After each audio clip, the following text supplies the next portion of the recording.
নমস্কার সবাইকে। আজকে আমরা রান্না করব কাঁকড়ার টক, সবারই খুব প্রিয়। এই যে কাঁকড়ার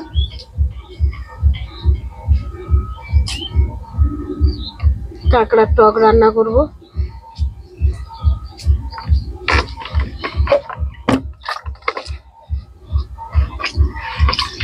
এই যে টক ফল, টক ঢেঁড়স বলে এগুলো। আগের দিন বাগান থেকে তুলে এনেছিলাম টক ঢেঁড়স। এই টক ঢেঁড়স একটু দেবো, আর এই যে তেঁতুল এনেছি, তেঁতুলও দেবো। সবাই দেখো, খুব ভালো লাগবে রান্নাটা। আর কাঁকড়ার টক তো খুবই প্রিয় সবার।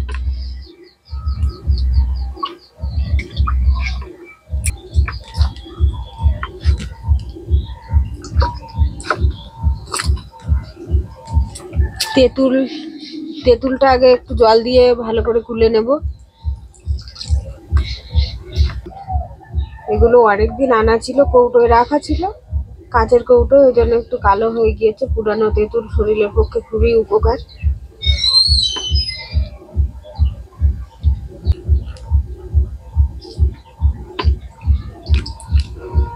এই যে তেঁতুলের ছিবড়ে ফেলে দিলাম।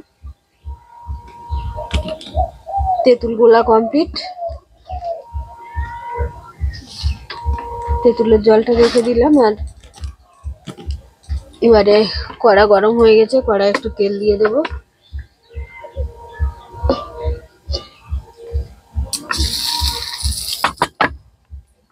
টক রান্না করতে গেলে একটু 5 ফোড়ন দিলে খুব ভালো হয়। একটু তেলে প্রথমে 5 ফোড়ন দিয়ে দেব।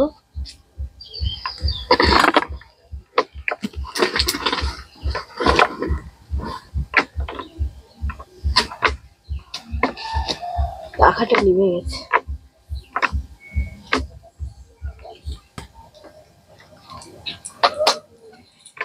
এবারে এই যে কেটে রাখা কাঁকড়ার দাঁড়গুলো টকে মানে খেতে খুব ভালো লাগে, ওই জন্য দাঁড়গুলো ফেলে নিয়ে নিয়েছি। কাঁকড়াটা ভালো করে ভেজে নেব। লবণ দেব,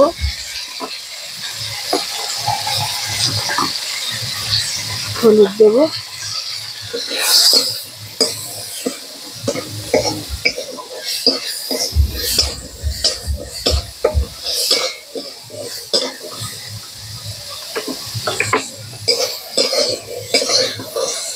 এই যে কাঁকড়া ভাজা হয়ে গেছে। এবারে আমি টক ঢেঁড়স গুলো দিয়ে দেবো। কালকে টক ঢেঁড়স দিয়ে আগের দিন পুঁটি মাছ টক করেছিলাম, খুব সুন্দর লেগেছিল খেতে।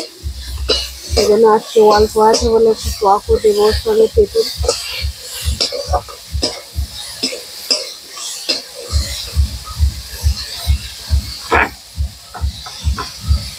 ভালোভাবে কাঁকড়া টক ঢেঁড়স গুলো ভালো করে একটু ভেজে নেব।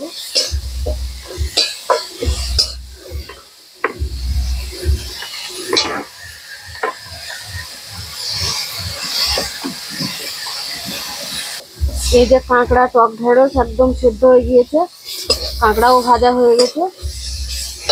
এবার আমি এই যে গুলে রাখা তেঁতুলগুলো দিয়ে দেব।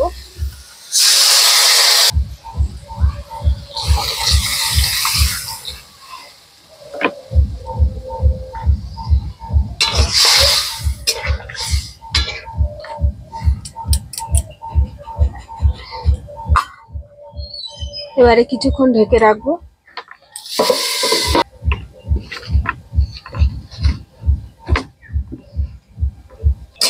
টক প্রায় হয়ে গেছে। আমি এই যে সর্ষে বাটা আর জিরে বাটা বেটে রেখেছিলাম, সেগুলো দিয়ে দেবো।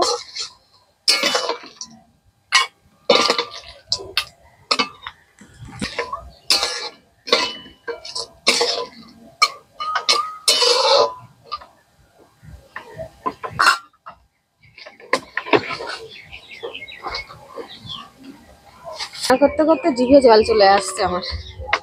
এই যে কাঁকড়ার টক হয়ে গেছে, নামিয়ে নিচ্ছি।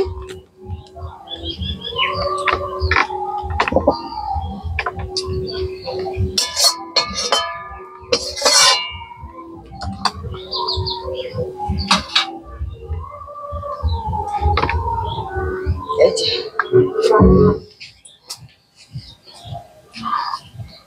আজকে রান্না এই পর্যন্তই। কাঁকড়ার টক হয়ে গেল। এভাবে রান্না করে দেখবেন, খুবই সুন্দর লাগে। কাঁকড়ার টক তো খুবই খেতে ভালো লাগে। তো আজকে রান্না এই পর্যন্তই। যারা আমাদের চ্যানেলে নতুন আছেন তারা অবশ্যই আমাদের সাবস্ক্রাইব করবেন এবং পাশে থাকবেন। নমস্কার।